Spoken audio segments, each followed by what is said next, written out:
Hello friends, कैसे हैं आप लोग? आई होप अच्छे होंगे। आज हम लोग क्लास 9 का सेकंड लेक्चर डिस्कस करेंगे मोशन चैप्टर का। मैंने फर्स्ट लेक्चर में आपको डिस्टेंस और डिस्प्लेसमेंट तक आपको समझाया था।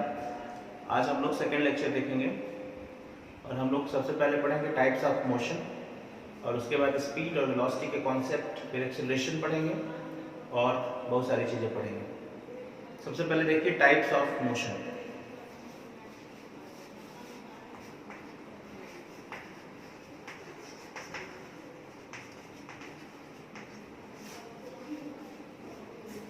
मोशन आपके लेवल में बेसिकली दो तरह का होता है, लेकिन हायर क्लासेस में जाएंगे तो उसकी 3 कैटेगरीज हो जाती हैं।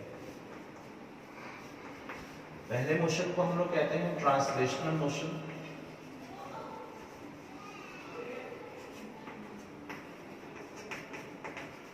दूसरा जो मोशन होता है वो रोटेशनल,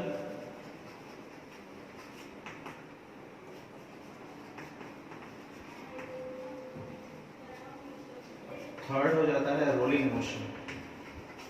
ये रोलिंग मोशन आपके सिलेबस में नहीं है। चलिए देखते हैं पहले ट्रांसलेशनल मोशन किसको कहेंगे। कोई भी बॉडी अगर स्ट्रेट लाइन में चल रही है, मान लीजिए कोई बच्चा है और ये स्ट्रेट लाइन पाथ पे चल रहा है, ठीक है, और इसको केवल एक ही कोऑर्डिनेट की जरूरत है, तो उसको हम लोग ट्रांसलेटरी मोशन कहते हैं। ट्रांसलेटरी मोशन में एक ही कोऑर्डिनेट की जरूरत होती है और बॉडी का हर एक पार्टिकल सेम वेलोसिटी से मोशन करेगा। इस बॉडी का हर एक पार्टिकल वेलोसिटी उसकी सेम होगी। रोटेटरी मोशन क्या होता है? जब कोई बॉडी किसी फिक्स्ड पॉइंट के चारों तरफ मूव करती है और उस पॉइंट को हम लोग एक्सिस ऑफ रोटेशन कहते हैं। जैसे आप देखते होंगे फैन में एक आपका हुक लगा होता है जिसमें आपका मोटर फिट होता है और उसी पाइप के लॉन्ग जो होता है ये फैन आपका रोटेट करता है, इसको रोटेटरी मोशन कहते हैं। और रोलिंग आपका जो होता है इसमें ट्रांसलेशनल और रोटेशनल दोनों होता है एक साथ। जैसे मान लीजिए ये साइकिल का पहिया है, तो साइकिल का आप जो पहिया देख रहे हैं इसमें ये साइकिल का पहिया आगे भी चल रहा है और ये रोल भी कर रहा है, मतलब रोटेट भी हो रहा है और ट्रांसलेट भी हो रहा है। मीन्स ट्रांसलेटरी और रोटेटरी दोनों के सम को हम लोग रोलिंग मोशन कहते हैं। क्लियर?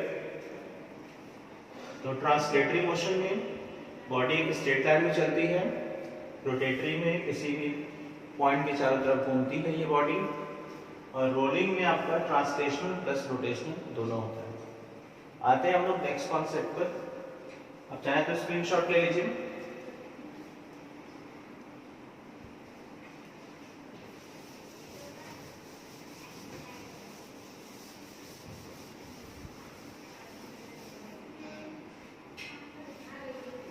अब हम लोग आते हैं स्पीड।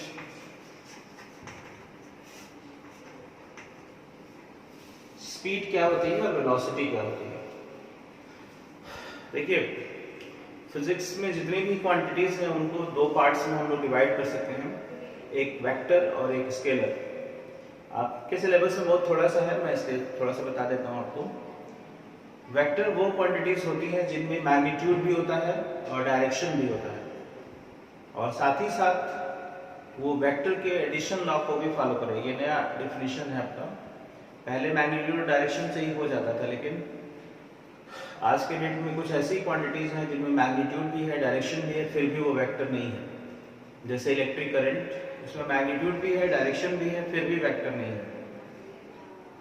तो वेक्टर के डेफिनेशन को आप बताएंगे तो आप बताएंगे कि ऐसी क्वांटिटीज जिनमें मैग्नीट्यूड भी है, डायरेक्शन भी है, और प्लस वो वेक्टर के एडिशन लॉ को भी फॉलो करें। स्केलर आप जानते ही हैं, केवल मैग्नीट्यूड होगा, डायरेक्शन नहीं होगा। स्पीड क्या होती है? जैसे आप मान लीजिए किसी फील्ड में गए, किसी ग्राउंड में हैं, और आप 1 सेकेंड में जितना आप डिस्टेंस कवर्ड करते हैं वही आपकी स्पीड होती है। तो distance covered by the body in 1 second is called speed. इसमें कोई डायरेक्शन नहीं है। बॉडी कहीं भी जा सकती है, किसी भी डायरेक्शन में जा सकती है। डायरेक्शन का रिस्ट्रिक्शन अगर हम लगा देंगे तो वो वेलोसिटी हो जाएगी। So the distance covered by the body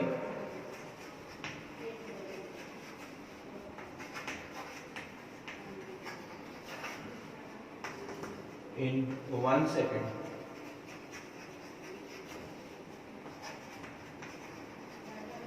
is called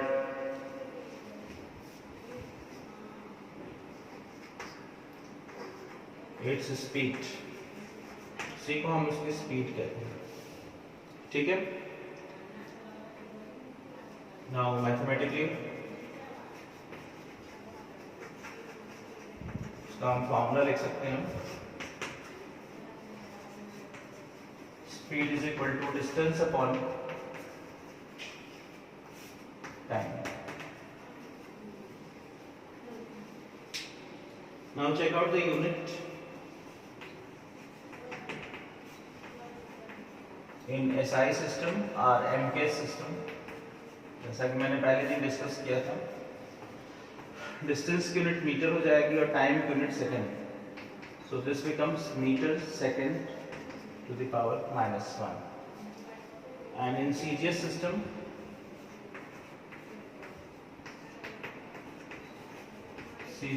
में आप आएंगे तो दिस इज सेंटीमीटर पर सेकेंड। क्लियर? तो इस तरह से हम स्पीड को डिफाइन कर सकते हैं, distance covered by the body per unit time, या distance covered by the body in 1 second, या पर यूनिट टाइम में लिख सकते हैं।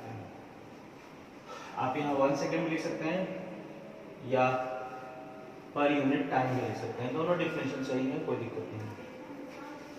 अब यहाँ से आप फॉर्मूला लिख सकते हैं, speed is equal to distance upon time, और ये आपकी यूनिट हो जाएगी मीटर पर सेकेंड और सेंटीमीटर पर second. Clear? Now check out the types of speed. हम लोग स्पीड के टाइप्स डिस्कस करेंगे। आप जल्दी से स्क्रीनशॉट लीजिए, फिर हम इसको मिटाते हैं।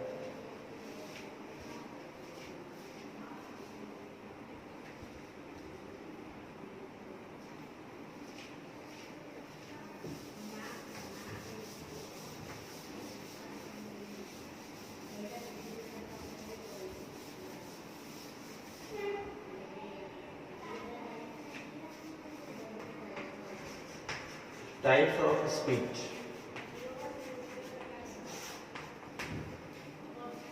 There are 4 types of speed. The first is uniform speed.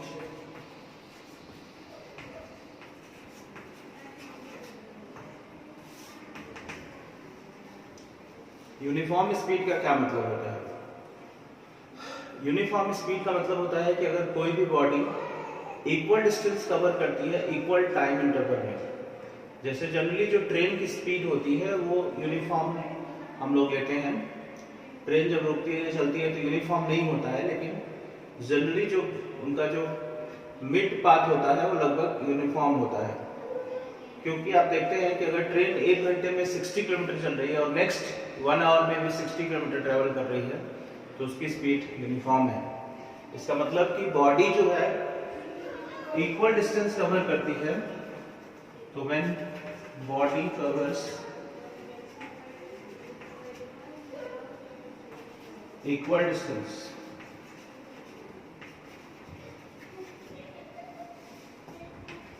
in equal interval of time। मैं आपको नोट्स भी लिख दे रहा हूं ताकि आपको कोई दिक्कत नहीं हो। So when body covers equal distance in equal interval of time, so this is called uniform speed। For example, motion of train। Second is non-uniform speed।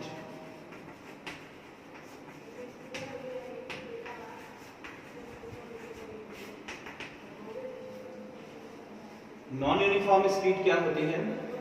जब कोई बॉडी अनइक्वल डिस्टेंस कवर करे इक्वल इंटरवल ऑफ टाइम में।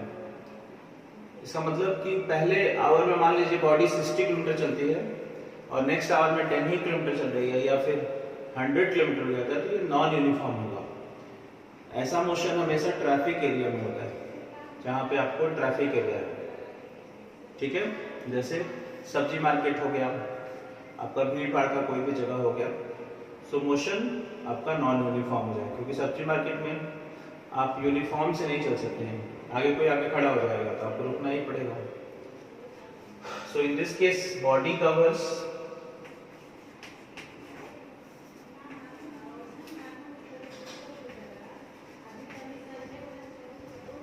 unequal distance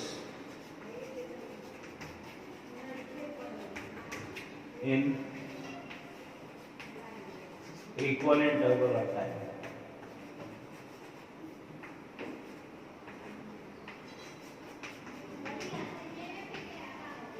कोई भी body अगर unequal distance cover करती है equal interval of time में, तो उसको हम लोग नॉन यूनिफॉर्म कहते हैं। जैसे एग्जांपल अगर हम लेते हैं, motion of bike in vegetable market.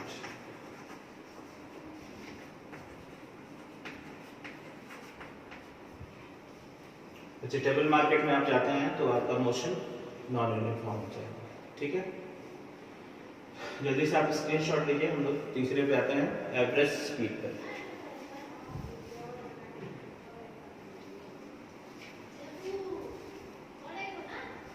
Now third type is average speed.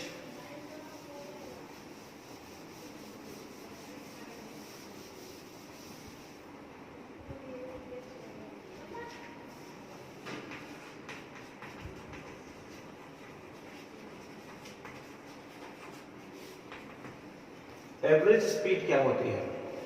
Average speed की जरूरत आपको नॉन यूनिफॉर्म मोशन के लिए पड़ती है, जब बॉडी की वेलोसिटी लगातार चेंज हो रही है।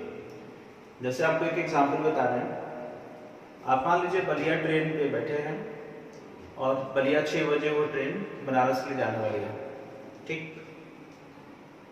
बलिया से वाराणसी की जो डिस्टेंस है वो 150 किलोमीटर है, टोटल डिस्टेंस हमको मालूम है 150 किलोमीटर, ठीक।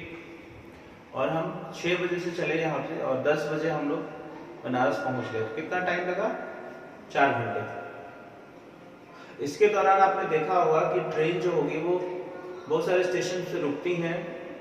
आपके कुछ ऐसे स्टेशन होते हैं जहाँ पे क्रॉसिंग के लिए बहुत ज़्यादा देर तक भी रुकती है। फिर भी हम जब एवरेज स्पीड निकालते हैं तो हम वो टाइम काउंट करते हैं।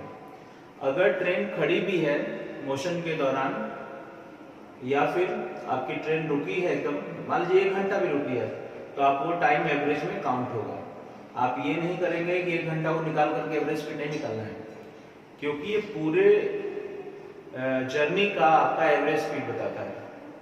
क्योंकि ट्रेन एवरेज स्पीड के दौरान आपने देखा होगा कि ट्रेन कभी तेज चलती है कभी धीरे चलती है, तो हम इसके एवरेज स्पीड काउंट करते हैं। The ratio of total distance to the total time. केवल आपको टोटल डिस्टेंस से मतलब है और टोटल टाइम से मतलब है। ट्रेन खड़ी है रुकी है उससे कोई मतलब नहीं। So the ratio of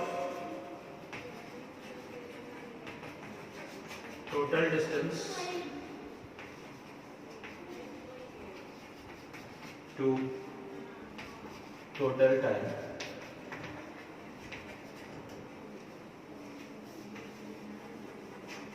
is called average speed।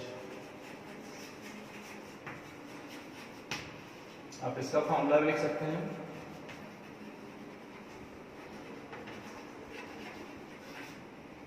Mathematically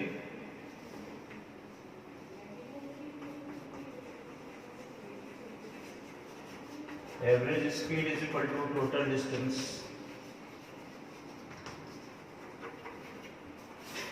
upon total time. Clear? इस तरह से हम निकाल सकते हैं। इसमें बहुत एक इम्पॉर्टेंट क्वेश्चन रहता है, कॉम्पिटिटिव एग्जाम्स के लिए भी बहुत यूजफुल है। मैं उसको सॉल्व करा देता हूँ। पहले क्वेश्चन देख लीजिए।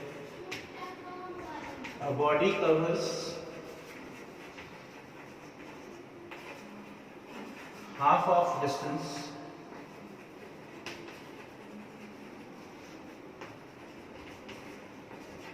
with speed v1 meter per second and remaining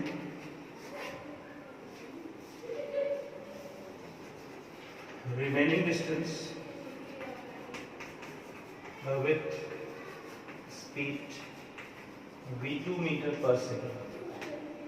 question ये कह रहा है कि एक बॉडी है जो half of the distance v1 speed से चल रही है और रिमेनिंग डिस्टेंस जो आधा बचेगा उसकी स्पीड v2 हो जा रही है। Then find average speed.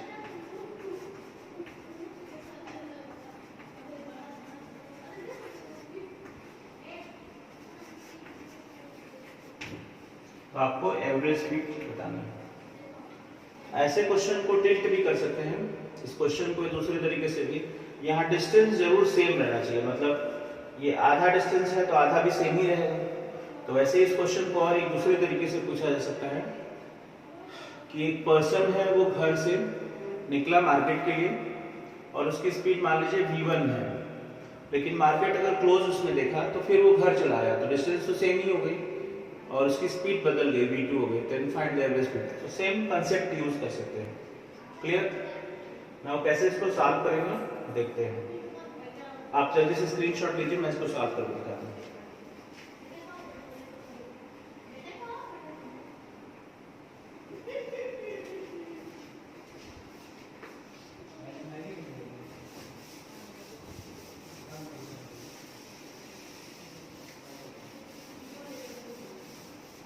Now see the solution of this question.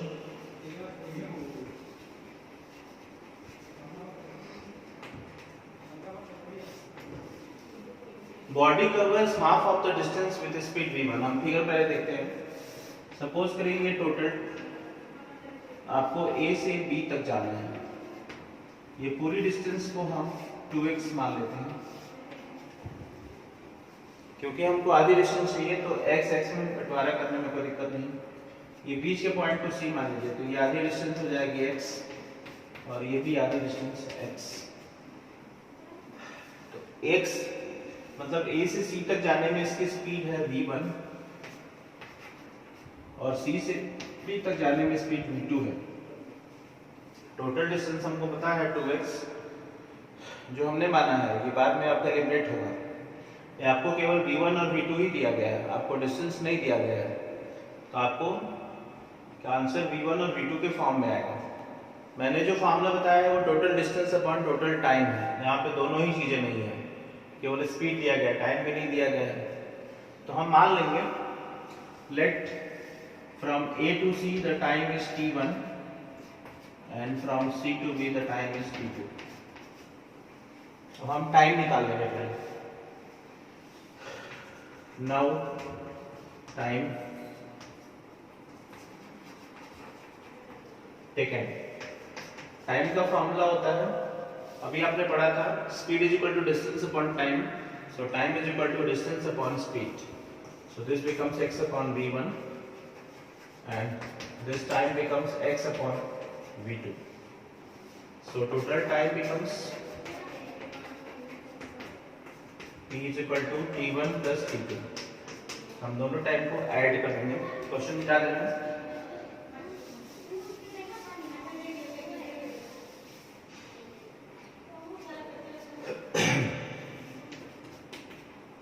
This is x upon v1 plus x upon v2. Now take the LCM. This is v1 v2. So x v2 plus x v1. Now x को common लीजिए, ऊपर हम v1 plus v2 लिख सकते हैं। आप v2 plus v1 लिखिए, चाहे v1 plus v2, एक ही चीज है। और ये v1 v2। टाइम आ गया आपके पास। Now total distance. Total distance आपके पास है 2x। सो अब एवरेज स्पीड का फॉर्मूला लगा देंगे। Average speed is equal to total distance upon total time. This is very crucial question. अगर बिना किसी को सॉल्व किए 9th लेवल के बच्चे को ही दे देंगे तो बेचारा वो फंस जाएगा, उसको समझ में नहीं आएगा। इसलिए इसको ध्यान से समझिए। टोटल डिस्टेंस आपकी 2x हो जाएगी और टोटल टाइम आपके पास ये मिल चुका है, इसको डिवाइड कर दीजिए। x v1 प्लस v2 और ये आपका ऊपर चला जाएगा एक्स एक्स कैंसिल और एवरेज स्पीड आपका आ जाएगा 2v1 v2 upon v1 plus v2। Competitive exams में आप डायरेक्ट इसका यूज कर सकते हैं। अगर आपको कोई कॉम्पिटिटिव एग्जाम आता है, आपका स्कूल का एग्जाम नहीं है, तो आप इस फॉर्मूले का डायरेक्ट यूज करिए, आपका आंसर 1 मिनट से भी कम समय में आप इसको निकाल सकते हैं। कंपटीशन बहुत इंपॉर्टेंट इसका फॉर्मूला, बस आपका ये कंडीशन है डिस्टेंस सेम होना चाहिए। Clear? Now take the screenshot.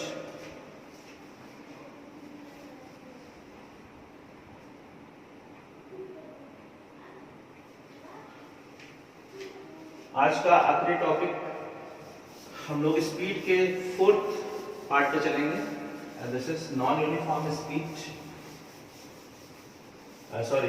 Instantaneous speed. So we have to discuss, non uniform discuss हो चुका है, इंस्टेंटेनियस स्पीड।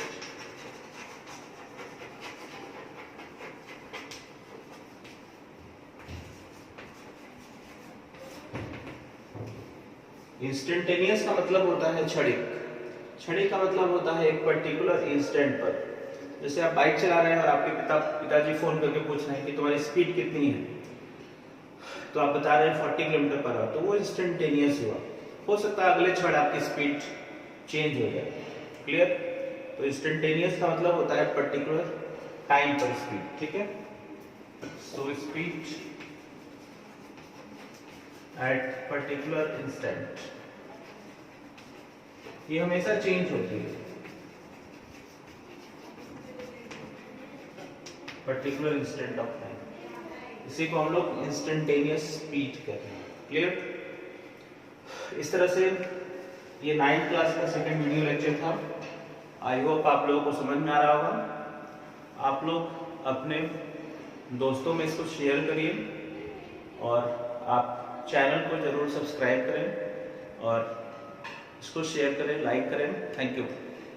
आपको और भी तीसरा वीडियो जल्द ही मिलेगा 9th क्लास के लिए, जिसमें हम लोग वेलोसिटी पढ़ेंगे और एक्सेलरेशन पढ़ेंगे, और उसके बाद तब हम इक्वेशन ऑफ मोशन डिस्कस करेंगे।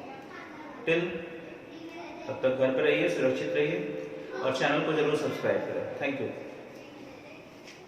स्क्रीनशॉट ले लीजिए।